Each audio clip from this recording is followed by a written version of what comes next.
Who wasn't in my class yesterday? Do I need to reintroduce myself? Yes. Okay, so I am Diahan Southard, and while I don't work for MyHeritage, I work for myself.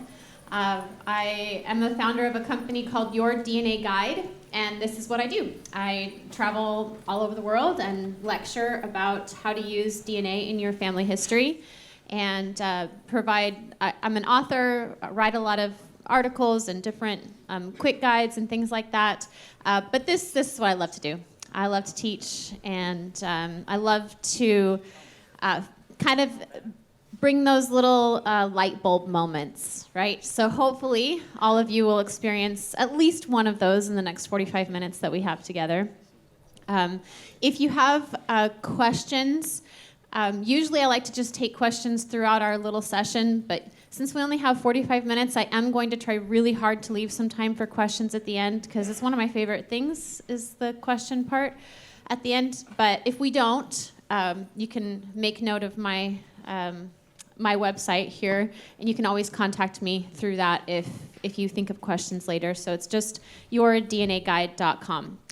So yesterday I was kind of walking back and forth between both sides of the podium, and we have a live streaming audience, and they can't see me when I go over there. So if I start to wander this way, will all of you on this side be like, and that'll remind me that I'm supposed to stay over here, because I do tend to just wander a little bit. All right, enough with the introductions. So this is our goal in our genealogy. Now, maybe you didn't think of your genealogy as a circus, but sometimes I feel like mine is a little bit. But this is the level of detail I feel like we're aiming for, right? We want to see every single bench and tree. We want to see all of the little turrets and the flags, and we want it all. We want all of the information that we can get about our ancestors and about our past. The problem is, I feel like, is that over the last 10 years, since DNA has become part of our industry, we feel like DNA is going to do this for us. DNA is going to provide all of the answers that we need. Somehow, DNA has like the best marketing plan of any company ever, and has convinced everyone that it's it. It's the thing. It's all you need. When really, DNA is just part of it. With only DNA, you can get some clues. If you've been in the DNA track for the rest of the morning, you would have heard the word hypothesis a lot. It's a clue. And if we neglect the real genealogy work, then this is what our picture will look like. It will be very incomplete. So today we're going to talk about my grandmother. This is my grandmother, Irma Claudie Reese. And we're going to tell her story in a way using DNA and genealogy. Now, a really important thing that I want you to know about my grandma and about me is that I don't have any of her DNA. Now, normally we have 25% of the DNA of our grandparents, but my mom was adopted. And so this is not her biological family. And again, I feel like there's so much emphasis on biological family, and certainly that's important, and I don't want to diminish any biological relative that you might be searching for. But for me, there is nothing that tells me that this is not my grandmother. Just because I don't have her DNA, does that mean that I shouldn't call her my family, or that I shouldn't do everything I can to find out who she is and her family? Of course not. The thing about descendants of adoptees, or adoptees themselves, is we just have twice as much genealogy to do than everybody else's, because we have a biological line and our family line. So this is my grandmother. And even though I don't have her DNA, and I wish I did, I mean, look at her. Isn't she beautiful? It doesn't matter to me. She's my family, and I want to find out about who she is in her life. So the thing about my grandmother is she was a very spirited person. She was a very passionate person, and she loved her family. Her family consisted of a father who was born in Wales and a mother who was born in Italy. My grandmother is first-generation American.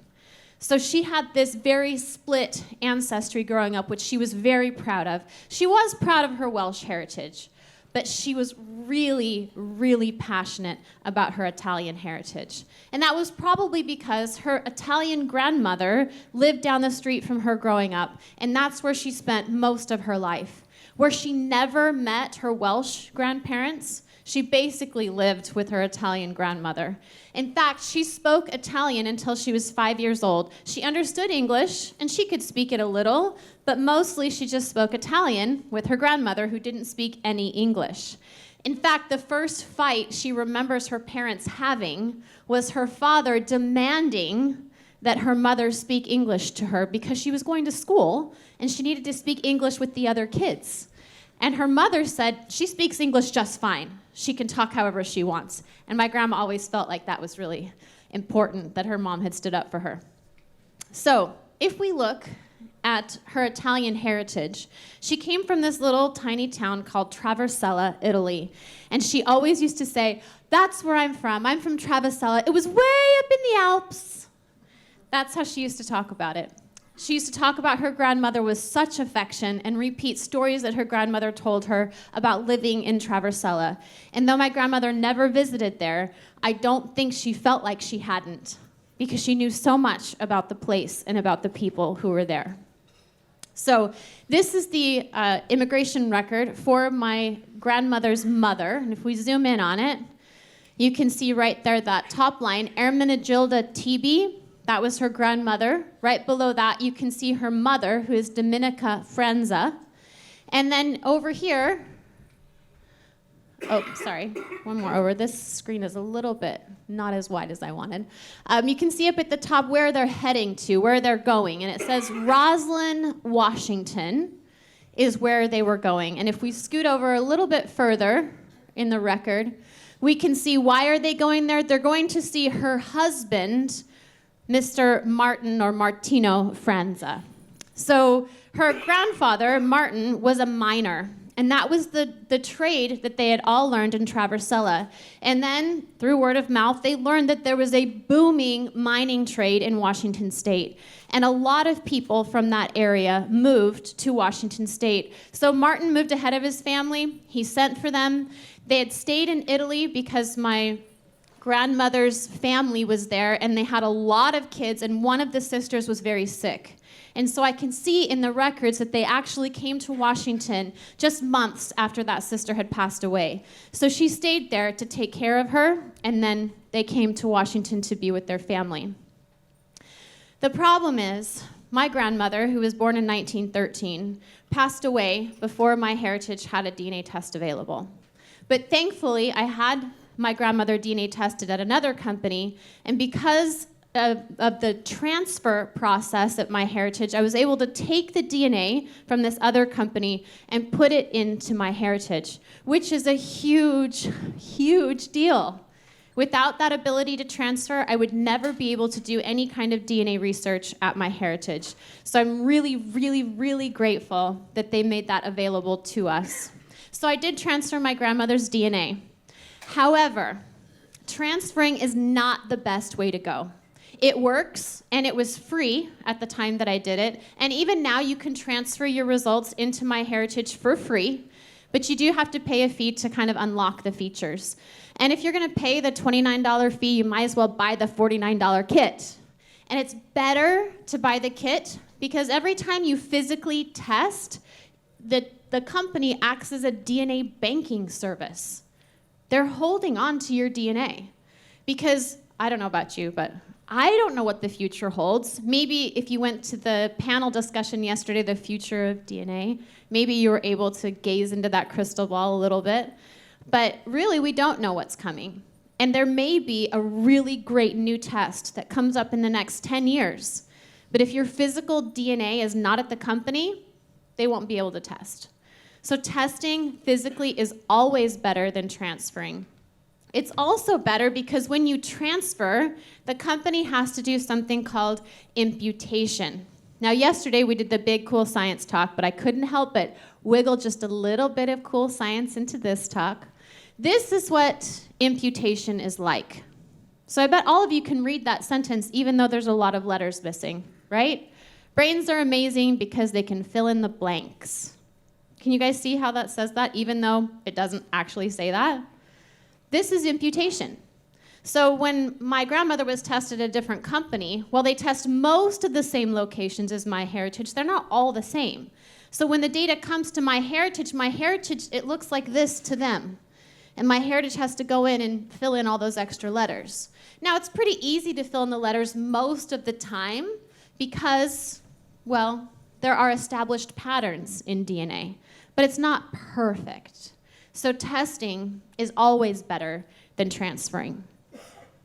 When we do that, though, I get two kinds of results for my grandmother. I'm going to get a DNA match list, other people who've taken the test at MyHeritage and who match her, who share enough DNA with her to be considered her DNA cousin. And we also get that map and percentages, those ethnicity results.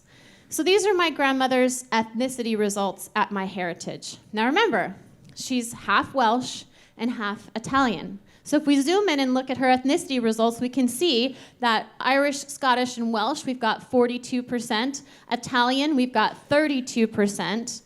And I don't know that much about my grandma's heritage. She definitely could have some Iberian mixed in there, but I don't really know. And the thing is about ethnicity results, if you want to go for most accurate, then stay up here at the continental level. And you can see at the continental level, this is spot on. My grandmother is a perfect mix of half North and West Europe and half South Europe. And isn't that just a little bit magical? I mean, I feel like we kind of lost the magic of DNA a little bit. It's like, oh yeah, of course, well that's what she is, so duh. But no, this is amazing. No one told MyHeritage that she was half Welsh and half Italian. But there it is. It's right there in her DNA. And I think we can't forget how incredible that is, that our DNA is this record of our heritage in a way that nothing else can be. So here are my grandmother's parents. There's her mother, Dominica, and her father, James Reese. This is their beautiful portrait that my grandmother had hanging in her house, and now I have hanging in my house. And these are the people. These are the people that we're talking about when we're talking about my grandmother's DNA. And that's also important to me. It's important that we're always taking this back to the people, to the story. What are we trying to learn? So if I wanted to do more research on my grandmother's Italian line, like I said, she had tons of stories. And I knew that this grandmother of hers had this sister who had passed away, who was very sick, but she also had like 10 other siblings, but I didn't know their names. I didn't know really anything about them. So if I wanted to go into MyHeritage and using the DNA of my grandmother, try to do some research on her Italian lines, one of the best places to start at MyHeritage is in this tool called Locations. The location tool pulls out of MyHeritage anybody who's tested who states that their birth location is Italy. And you can see in my grandmother's test results, there are 8 people in her test results who are saying that their birth location was Italy. So yeah, we see that right up here. And you can see if I wanted to, I could look at any of these other countries where my grandmother currently has DNA matches, which is also really interesting. It's a fun place just to browse through also.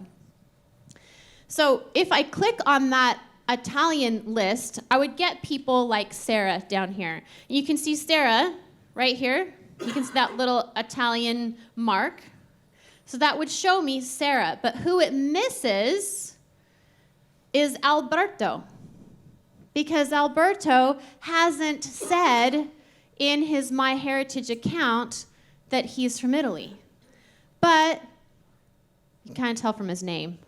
He's sounding pretty Italian. And again, because my grandmother is so completely different on both sides of her family, it's less likely that somebody named Alberto Vigna is Welsh than Italian, right? So this is my grandmother's best match, except for her niece right here, her sister's daughter, Tree, who's my mom's cousin. So he's my best match, and he's Italian. So he's the one that I'm going to start looking at first. So the first thing that I do when I look at a new DNA match is I try to figure out what generation are they in versus the generation of my grandmother.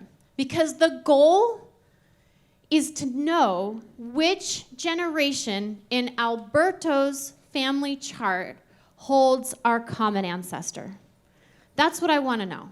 I want to know where in his tree can I find my common ancestor. So first thing, I want to look at how old is Alberto. And again, this is another great thing about MyHeritage. Now, most people don't like to go bragging about their age. I don't know why. I mean, really, getting older is great because it's, my father-in-law always says it's better than the alternative, right? Which is not getting older. But I do love that we're given a little bit of information about people. So Alberto, you can see, is in his 70s. My grandmother has passed away. But when she passed away, she was 100, okay? And that was about 4 years ago now. So she's 104. So if we're looking at someone who's 104 versus somebody who's 70, are they in the same generation? No, probably not. Now, of course, there's a million different reasons why they could still be in the same generation. But we start with the hypothesis, right? We have to start somewhere. So I'm going to start with the assumption that Alberto is a generation younger than my grandmother. He's about the same age as my mom, as my parents. So that's the first thing that we want to do. The next tool that MyHeritage gives us, you can find if you click on this little question mark. It is a fabulous graphical representation of your relationship to someone. And I'm all about the pictures, guys. So if you click on that, what it shows you is this chart, which tells you, Diane, Alberto probably has one of these relationships to your grandmother. So all the relationships in purple are the relationships that have the highest probability of being the relationship. Because we already have decided that Alberto's probably once removed, right? One generation different than my grandmother, we can cross out all of the relationships that aren't once removed. Which leaves us with one relationship. Just this second cousin second cousin once removed relationship.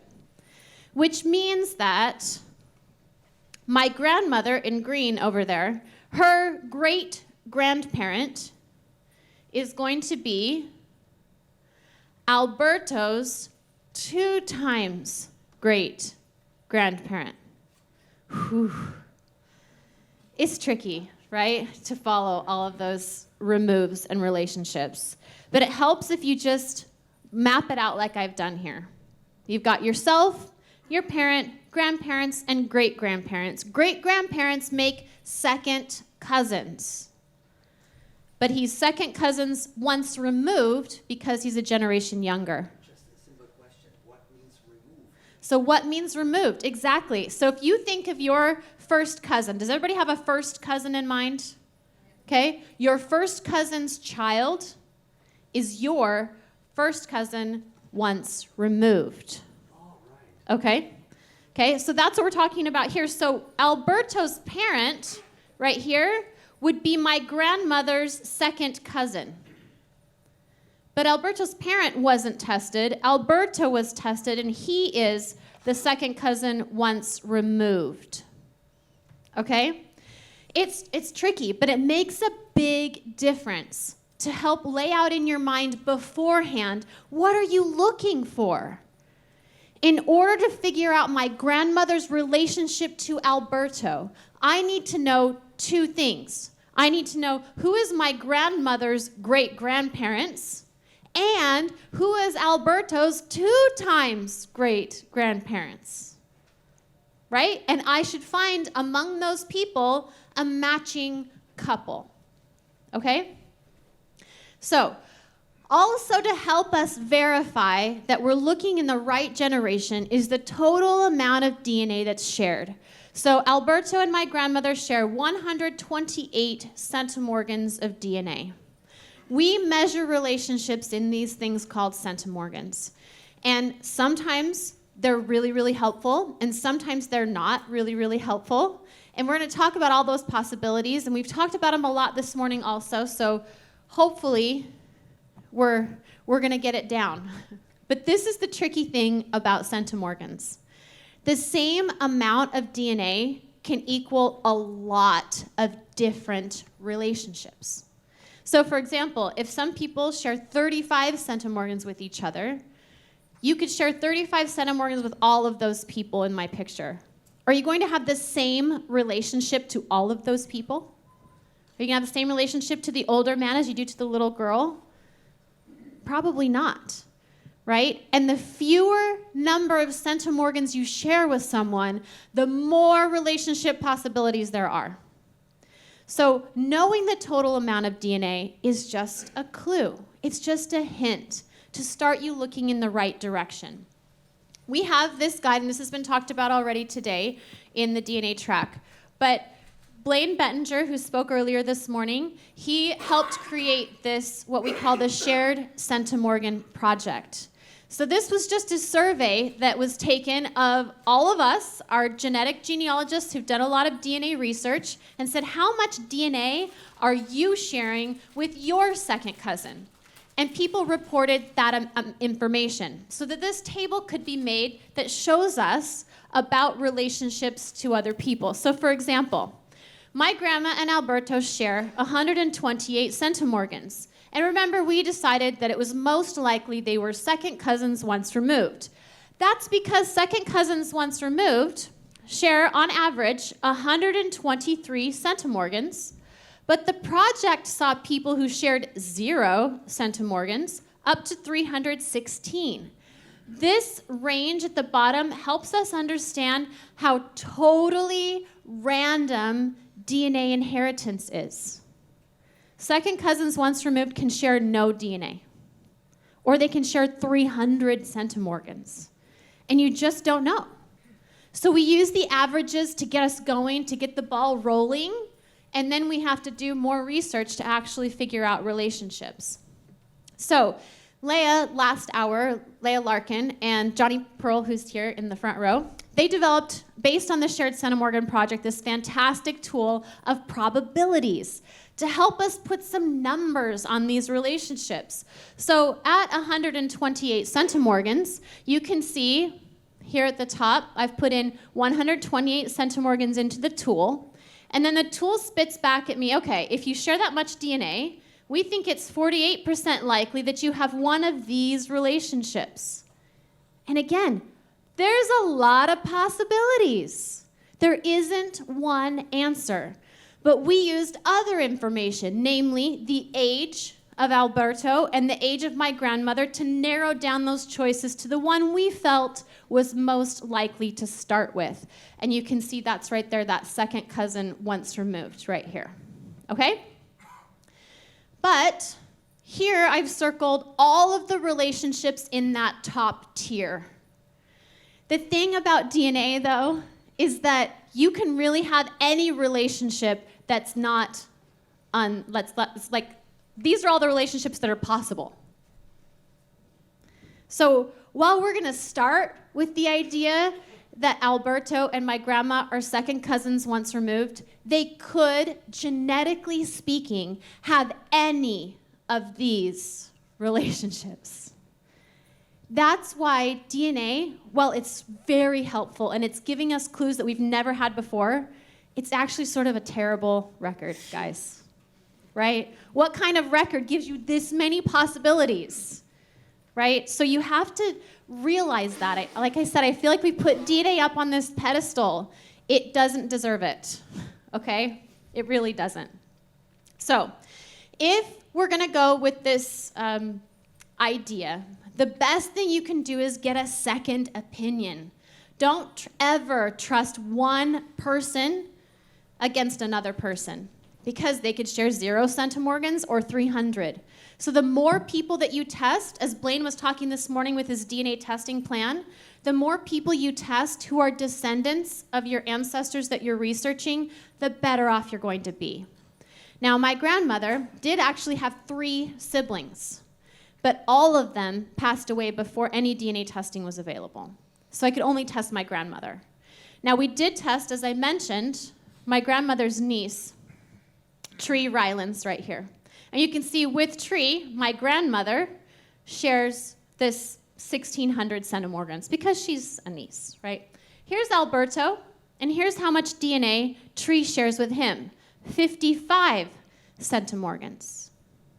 So we take that number, and we can put that into our calculator, and we can ask, does that make sense? Because Tree and Alberto are on the same generation, and they should be third cousins. So does the amount of DNA that they're sharing support this relationship? So if we ask the Shared Centimorgan Project, we can see that third cousins is about 20% likely. So it's there. That's good, right? But it's also really instructive to look at what are the relationships in the top tier. Are these relationships more distant than third cousins or closer than third cousins? And you can see all of the relationships are more distant, which means the DNA is saying, sure, you can be third cousins, but you might be more distantly related, okay? So it's important to look at all of the data, and even though we're going to stick with our working hypothesis because the data fits, we're going to keep in mind that maybe second cousins once removed for my grandma might be a little too close. There might be a more distant relationship that makes more sense. So we just have to keep all of that in mind. So if we want to figure out if my grandma and Alberto are second cousins once removed, what can we do? There's only one answer here, really. It's just genealogy. You can do tons of targeted testing. You can use the cool what are the odds tool that Leah was talking about. But in the end, if you want to be sure, you will have to find the record. Every time. There is no other answer. DNA can complement your research, but it can't be the nail in the coffin, in my mind, at least in very few circumstances. There will always be other genetic possibilities for a relationship. You must do the research and find the records. So let's remind ourselves again what we're dealing with. So if we're looking at my grandmother, remember that because we know only her mother's side was Italian, then when we're talking great-grandparents, we don't have to consider that Alberto might be related to her Welsh side. He could be, okay? But let's totally leave out that possibility for now, which means we really have two options. This Alberto could be related to my grandmother's, this is her grandma, the grandma that she visited all the time. This is TB. So this is the TB side over here, okay? And this is the Franza side over here. So Alberto's either related to the Franzas or he's related to the TBs. It's a multiple choice question with two answers, Franzas or TBs. Now with Alberto, remember, we're dealing with his 2 times great-grandparents. And Alberto is Italian, which means we have 8 possibilities. My grandmother could be related to any of his 8 2 times great-grandparent couples. So now it's a multiple choice of 1 in 8. So do you see how that works? And do you see how important it is to understand what generation you're matching Alberto so you know what your choices are? You know what your multiple choice question is? Which means in order to do good research, I need to figure out who all 8 of Alberto's 2 times great-grandparents are. And then I will have a better idea of where he's going to fit in to the Franzas or the TBs. So here's my grandma's chart. And again, I'm thinking that Alberto's going to fit in either on this Franza side or on the TB side. Here's Alberto's family tree. It's just him. So whenever you're in this situation, the best thing to do is just reach out to your match and ask for more information. So I sent an email to Carla, who turns out to be Alberto's wife, and I I always format my correspondence in a very similar way. You always start with their name because a lot of people administer multiple kits, so you want to make sure they know who you're talking about. So I say, hello, Carla. I'm excited to see Alberto on my grandmother's DNA match list. Next, you ask a specific question. This is not the time to wax poetic about your love of genealogy or all your family. They don't care, all right? At least not right now. So get right to the point. So I ask a very simple, easy question. I say Traversella, I say Franza, I say TB. Those are the things I know to be true and that I'm hoping will make some sort of sense to them. And then at the end, always do this. Give them an easy action item. Everyone wants to help. We all do. But when you get an email and you're wondering, I can't remember if we have TBs or Franzas, I'll get back to this later. And then they forget. And then they've read the email, so it's no longer showing up as new. And they forget. You get busy. But if at the end of the email you say, even if you don't know anything, I'm still so glad to see you, and I'm looking forward to your reply, just talk to me. So she got right back to me within 2 days, actually, which was a record. She says his mother was called Angelina Franza, and they come from Traversella, where she was born in 1915. I was home all by myself, and there was no one to share it with the dog. She was very excited, but it was really exciting to find this connection to my grandmother and to her family in this place that she loved so much. So Carla further shared that his grandfather Franza worked in the USA as a miner. So all of these pieces are all fitting together. They're fitting exactly with the story of my family and this whole legacy of this place that my grandmother loved so much. So they sent me these pictures. This is the Giuseppe Franza, the grandfather on this side. And then there's Alberto's mother with Giuseppe, which was her father. So this is him actually in Utah, where he went to be a miner. And you can see all that nice desert in the background if you've been to Utah. This is my Martino Franza, my grandmother's grandfather. And, you know, it's black and white, and maybe all Italian men look the same, but I was like, look at that, right? Which is kind of funny because we do that all the time. But anyway, so here's these two men who both were born and raised in Traversella, who both traveled to the United States as miners. Now, Giuseppe didn't bring his family to the U.S. Instead, he worked in the U.S. for several years. Then he came back to Italy and stayed there and eventually died there in Traversella, where Martino, my ancestor, he stayed in the U.S. and brought his family over. This is Alberto and Carla. They live about 5 miles from Traversella now, and they both grew up in that area. And so they sent me lots of beautiful pictures, and it's been really, really amazing to correspond with them. And that's the thing, really, in the end. After I started talking with them, it didn't really, well, I wanted to know our relationship. It didn't even really matter. Like, we're family. And they're wonderful people, and it's been delightful to have a correspondence with them. And that's what this is all about for me. It's about connection. It's about meeting people. It's about wanting to know more about your family because you know that there are people out there who connect you to them. So it's just been a wonderful experience. I tried to convince them to come up here for the conference, but they had some conflicting plans. But hopefully, we will be able to meet in person soon.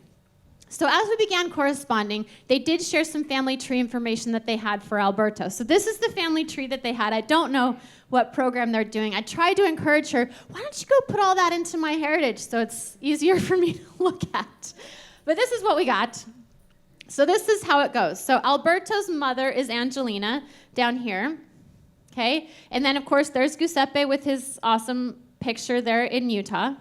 And then Giuseppe's parents were Angela and Antonio Franza. And then if we follow the Franza line, it would be this. So it would be Antonio's parents, who would be his 2 times greats, that should be the ones that we share with each other. So he doesn't have the names of the ancestors that I would need. So a lot of times we fall into this trap where we see somebody who has a family tree, we look at it, and we think, I don't recognize anything. I don't know, I can't figure this out. When if you just would think about how far back in their tree do I need to go, you would know I just need one more generation. And I might find the answer. One. And that's exciting. It's even exciting if you know there's 4 more generations, because then at least you know how far you have to go. So understanding when in your matches chart you share an ancestor is really helpful. And it's encouraging for me that I felt like there was just one more generation. So if this is all working out like I was thinking that it should, if I could find that one generation, that person should be this Bart, Franza, and Minnie, whose name last time I didn't know, and I wasn't really entirely sure about Bart. These were just things that I'd had left over. I hadn't done a lot of research, mostly because I don't speak Italian, and I tried to look at the records, and they're in Latin. I don't speak Latin either. So it was just tricky to do the research myself, which is why I asked this good friend of mine. And one of the biggest benefits of being part of a genealogy community, as we are, is the people that you know. And you always know someone who knows something you don't know. And so I was introduced to Rich actually relatively recently, after I'd already kind of tried to do the Italian research myself and was failing miserably. And I met Rich through a mutual friend, and he was like, oh, this is what I do. And I was like, Rich, let's strike a deal. Do you need some help with DNA? He's like, yes. I was like, perfect. So Rich and I worked out a little trade, and I helped him with some DNA, and he helped me with some Italian record research. So it turns out that these amazing Italian records from Traversella are online. And he was like, I can't even believe I'm going to tell you this. They're all online. I was like, really? He was like, yes. So I was able to look at baptisms, marriages, and deaths for the entire town of Traversella, basically from, 1600. So I know that I've reached this jackpot, this gold mine, but still, that's so much information to go through. And my clock was ticking because this conference was coming up fast. And I'd already promised, because I figured I could figure it out until I got into it, and I was like, oh my gosh, this is going to take me a lot longer. Anyway, miraculously, again, I found through doing the record search, this other lady who had done a ton of extractions from this record set. And she had built this huge Franza family tree. And so, because she had done all that work, her name was Laura, by the way. Laura, if you're watching, you're the best. She really, really saved me millions of hours, probably, because she had gone into these very records that I was going into and had extracted all of this information about exactly this line that I was trying to research. In fact, when I first came across her tree and I was searching for names, I was looking for my great-grandfather's name, Martino, who I found, and lo and behold, she'd even added my grandmother to her tree. So seeing, it was like that, what? That's my grandma on her tree. Anyway, it was magical. So, based on her tree, this is what I was able to figure out. That my grandmother and Alberto are actually both descendants of Antonio Franza, 4th cousins. And can you see what Antonio's wife's surname is? Do you remember what my other surname was? Yeah. It became very clear very quickly, looking through her tree with all these extracted records, that these families are really, really intertwined with each other. So this relationship would make my grandma and Alberto 4th cousins. What does the DNA say about that? If they share 128 centimorgans, the likelihood that they could be 4th cousins is technically 2.9%, but you see that little cross symbol right here? If we go down to the footnotes, it says, this relationship has a positive probability, but falls outside the bounds of the recorded centimorgan range, which basically means no. Okay?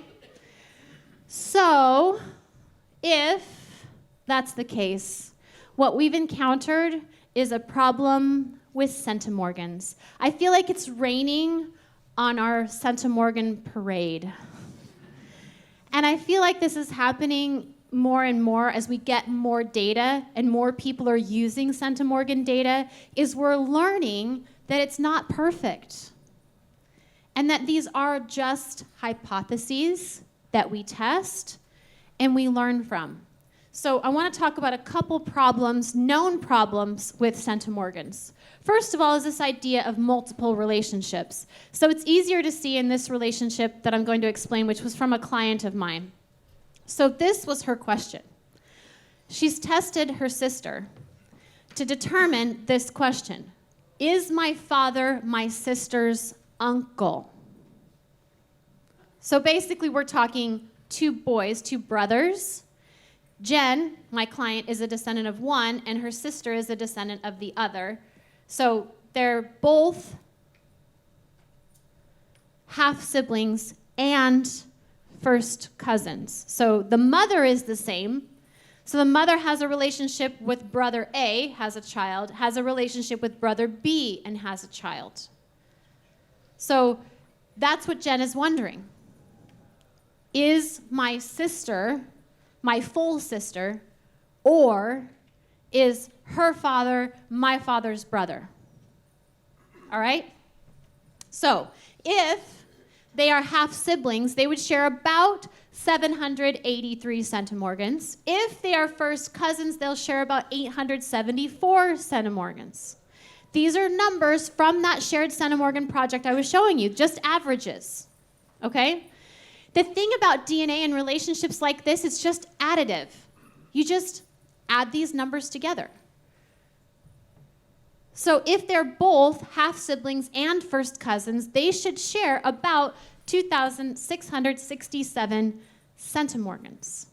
How much are they sharing? They're sharing 2,514 centimorgans, which is about the same, right? The problem is that full siblings also share that much DNA. So how can you tell if Jen and her sister are full siblings or half siblings and first cousins? Well, you can, and it involves the X chromosome. We're not going to go into that. My point was, just looking at the amount of DNA, you can't tell. You can't tell. So even something that seems as straightforward as full siblings isn't. If there are other possibilities, including multiple relationships, even a number like 2,600 centimorgans can't actually give you an answer. Remember, DNA doesn't give answers, it gives clues. I think that's what Blaine said this morning.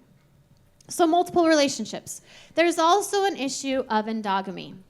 Now, my definition of endogamy is when we're marrying multiple times within a local community. So it's repetitive marriages, not just cousins marrying once or something, but this happening lots of times. Lots of people marrying lots of related people.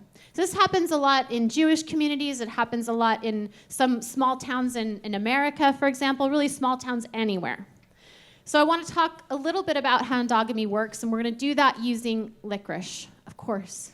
Okay, so licorice. If you offered a child this nice big piece of licorice or the same amount of licorice in little pieces, which one is the child going to choose? The big one, right? Every single time. It doesn't matter that you explain that it's the same amount. They want the big piece, all right? So it works the same with DNA. You want the big pieces. Even though the amount is the same, the size makes a big difference. So in populations that don't have endogamy, when two people share a certain amount of DNA, that amount of DNA came from their common ancestor. And it came in one nice big piece, usually, or several nice big pieces. But with endogamy, you take that same amount of DNA and it's inherited from multiple more distant ancestors. So it looks like the same amount, but they're in much smaller pieces. Okay? So if I were to look a little more closely at the town of Traversella, I would have seen that in 1870, there were about 2,000 people living there, which isn't terrible, but it's not exactly huge. If I would have looked at a little more demographic information, I would have seen that the surname Franza is like the second most popular surname in that area of Italy. So knowing even small genealogical clues like this can influence the way you're looking at your DNA. It can help you spot things like endogamy, multiple relationships, a lot earlier than I did. So when you're looking at your genetic clues, MyHeritage gives us a really important metric. It's the size of the longest piece of DNA. Now, I had looked at this because I've made it a habit of looking at this, and I saw that it was 33, almost 34 centimorgans, which is a good piece of licorice. So I wasn't really worried about endogamy or multiple relationships because I looked at this big piece and thought, that's great. However, MyHeritage also provides us with a tool called a chromosome browser. Now, I am not a huge proponent of chromosome browsers. I don't think you need them 95% of the time you're doing research. There's so much to be learned just from using the shared matches tool. I don't often use chromosome browsers. But this is one of those instances where they become extremely helpful, and I was very grateful that I was able to look at the data in MyHeritage. So this section right there on chromosome 16 is the one that's that 33, that big piece. If I look at the other pieces that I'm sharing with Alberto, that my grandma's sharing with Alberto, I only want to look at pieces that are bigger than 10 centimorgans. Pieces smaller than that just have a tendency to not be reliable for a lot of reasons. Now, MyHeritage chooses to show them to us because sometimes they are helpful. And they're erring on the side of showing you things that you need rather than eliminating things that you might not need. And as they grow and develop, maybe they'll change that. But right now, they're trying to give you as much information as possible to help you make your decisions. So when I'm looking at the chromosome browser, if I cross out all of the pieces that are under 10, it's most of them. In fact, if I look at what's left over, I have a 15 centimorgan piece. There's that 34 and an 11, which I'm still not too thrilled about, but we're going to leave it in. So if we add up that, my grandma and Alberto are actually sharing about 60 centimorgans with each other. And that falls in that about 20% range to be fourth cousins. So in the end, it turns out the DNA is giving a fairly clear signal. And remember when we were looking at the niece and how she only shared 55 centimorgans? That was also a good clue, that maybe there was a more distant relationship involved than I had originally assumed. So multiple relationships, endogamy, and then just genetic variation. How much DNA other people share is really important. And if I could have gathered more people to test, I would. There just isn't anyone left, really, in this short relationship span that I was talking about. But now that I know that we're fourth cousins, or probably fourth cousins, because we're not second cousins once removed, I'm really sure of that. We're probably fourth cousins and something else, maybe a couple something else's, actually, because I think we're probably related on the TB side as well as the Franza side. So Laura, my excellent genealogy friend, has done all of the Franza extractions, but none of the TBs. So that's my new genealogy goal. In fact, I think I'm going to put my mom in charge of that. Mom, it's going to be fun. She's going to go into all those Italian records and pull out all those TBs, and I bet we'll find another connection between Alberto and our family. But it's so good that the records were available that I was able to go in and verify with genealogy what I couldn't really verify using DNA. So what should you do from here? How can you learn from my experience learning from my grandma's DNA match? So first, take a look at the locations of your DNA matches at MyHeritage to find people born in the area you're researching. This is a really powerful, I think, overlooked tool that MyHeritage is offering us. If you want to find your family who's in the Netherlands, look for other people who've been tested who are in the Netherlands. Review the fancy relationship chart provided by MyHeritage to wrap your head around all the possible suggested relationships you could have with your match. Remember, you click on that little question mark right by the relationships, and that tells you, look at all of these. But as we saw, the fourth cousin relationship wasn't in that chart. So keep an open mind. Play around with the Shared Centimorgan Project tool and check out the chromosome browser. Look at the size of your segments. See how big they are. See how much DNA you're sharing that's above 10 centimorgans. And maybe try to base your relationship on those numbers instead.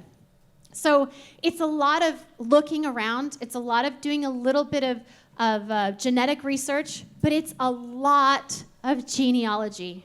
It really is. I found a shortcut miraculously. But if I hadn't had Laura who extracted all those names, I would be standing here telling you, I'm not sure, which is not nearly as good as telling you that I am sure. So Laura, did I say thank you? You're the best. Because it really would have taken me way too long. I wouldn't have been able to do this without her. And so that also brings up the importance of community. And I love watching everybody at lunch and at breaks just talking with each other. The more people that we talk to, the more information that we find that puts us a little bit further ahead. So there's the end.